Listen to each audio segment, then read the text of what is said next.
talvez uma forma que a gente tenha de trazer, né, essas crianças de hoje para cidadãos melhores, né, é você conscientizar sobre a importância, né, assim, a importância que os povos indígenas têm hoje para o mundo.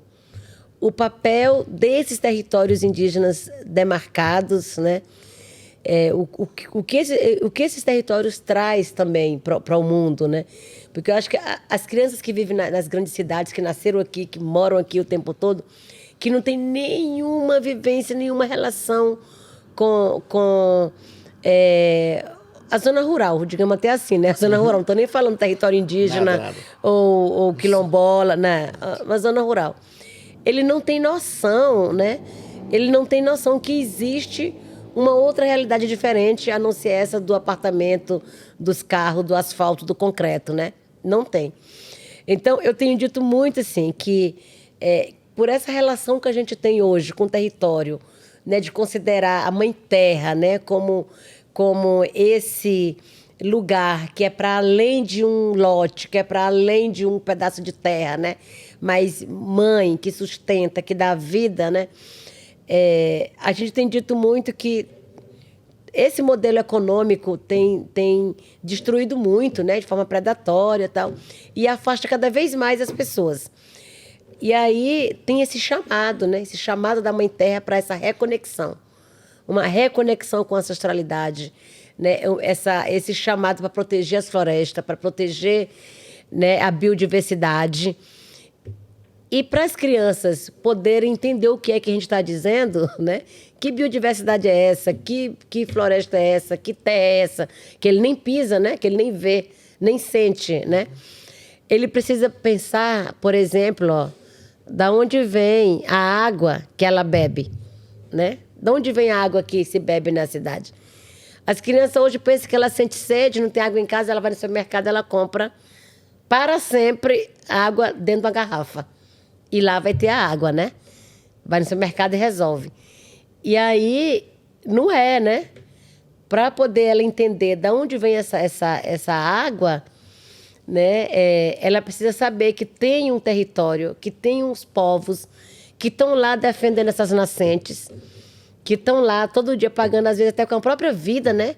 Para poder manter essa água limpa. Me diga que São Paulo é conhecida como... era, né, a cidade dos rios, muitos rios de São Paulo. Qual rio de São Paulo tem água potável hoje para se beber, né? Na grande São Paulo? Qual rio hoje tem água limpa, né? Não tem, você anda longe para poder se achar uma aguinha ali, né? Então, acho que é muito importante dizer que onde estão as nascentes, né? Onde estão a maioria dessa água ainda limpa, está dentro dos territórios onde tem povos indígenas, né?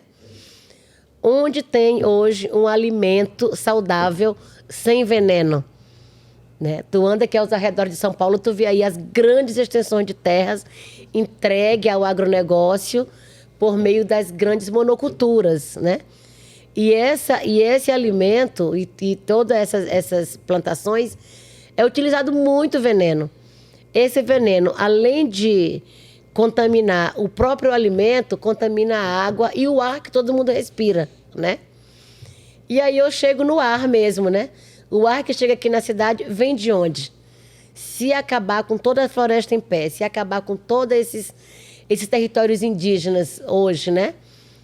Não vai ter ar para ninguém respirar.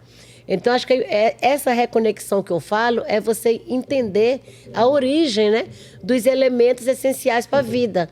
Então, você pensa na água que você bebe, que vem de um lugar onde a gente está lá todo dia lutando para continuar existindo, né? Esse alimento que a gente come, se segue com esse modelo econômico por meio de agronegócio e monoculturas, vai acabar o espaço para a produção da diversidade de alimentos, né? Dos grãos que a gente come, né? Porque é entregue tudo para a produção, para exportação, não é para cá, né? E a floresta que está lá, que a gente luta tanto contra essa invasão, exploração ilegal, né? Contra o desmatamento, porque é essa floresta que garante ainda esse equilíbrio climático, né? E aí o mundo fala muito de mudanças climáticas, todo mundo falando de aquecimento global, como é que faz para acabar, né? Para reduzir essas emissões, mas na prática pouco se compreende onde que está esse equilíbrio, né?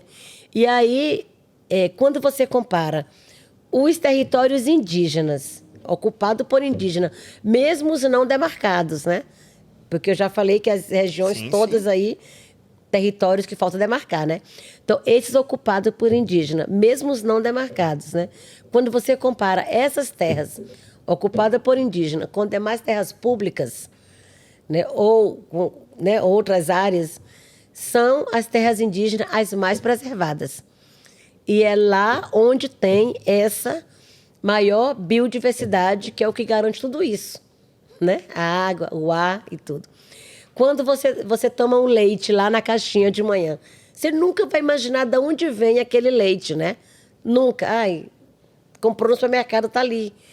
Né? E aí, eu acho que é preciso ir educando, sabe? Reeducando com o que você consome no dia a dia, né? Então, o leite vem da vaca que está lá, não uma vaca, mas grandes áreas desmatadas para pastos, para poder alimentar esse gado, né? E daí vem o leite que chega ali, que você bebe. Ai, não tem nada a ver com isso, né? Tem, porque a partir do que você consome, você tem a ver também com o que está destruindo o meio ambiente, né? Então, eu acho que é a relação a partir da importância da preservação ambiental, que é o que pode trazer uma clareza, né, para as pessoas, para entender essa relação. Então, os territórios indígenas, eu sempre gosto de terminar também trazendo esse dado, que é fundamental para as pessoas entenderem o que eu estou dizendo, né? Porque, mesmo eu falando assim, tem gente que fica questionando, né? Olha só, nós indígenas, hoje, nós somamos 5% da população mundial. 5%. Indígenas do mundo inteiro, né? Cerca de 50 milhões. Somos 5% da população mundial. E mesmo só esse pingo de gente aqui, né?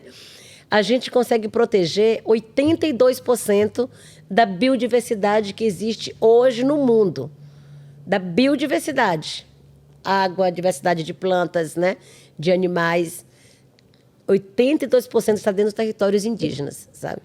E a gente protege isso não porque tem política efetiva de proteção ambiental, mas pela própria relação com a natureza, pelo próprio modo de vida, né? De respeitar, de cuidar, de proteger, porque a gente sabe que é exatamente isso que garante a vida, né? Então, quando os direitos dos povos indígenas estão ameaçados, como, por exemplo, aqui no Brasil hoje, marco temporal no Supremo Tribunal Federal, PL 490 no Congresso, que é o que impede demarcação de terra, PL 91, que autoriza a mineração nos territórios indígenas, PL 2633, que é o que regulariza a grilagem e premia invasores. Tem muito mais, eu vou dizer só esses, né? Então, essas medidas todas aqui, se elas aprovadas, elas acabam, né, com os direitos dos povos indígenas. Se os direitos indígenas estão ameaçados, esses territórios aqui também estão. Biodiversidade, né? Tá ameaçada. E esse território aqui estando ameaçado, essa biodiversidade toda está ameaçada. E se essa biodiversidade toda está ameaçada, todo mundo está em risco, né? Então, a luta indígena não é uma luta só nossa. Não pode ser uma luta só nossa, né? É uma luta, é uma causa que precisa ser compreendida por todo mundo, né? E aí é exatamente esse chamado que a gente faz. Essa reconexão com a Mãe Terra, a proteção das florestas, da biodiversidade, para a gente conseguir garantir a continuidade da vida no planeta.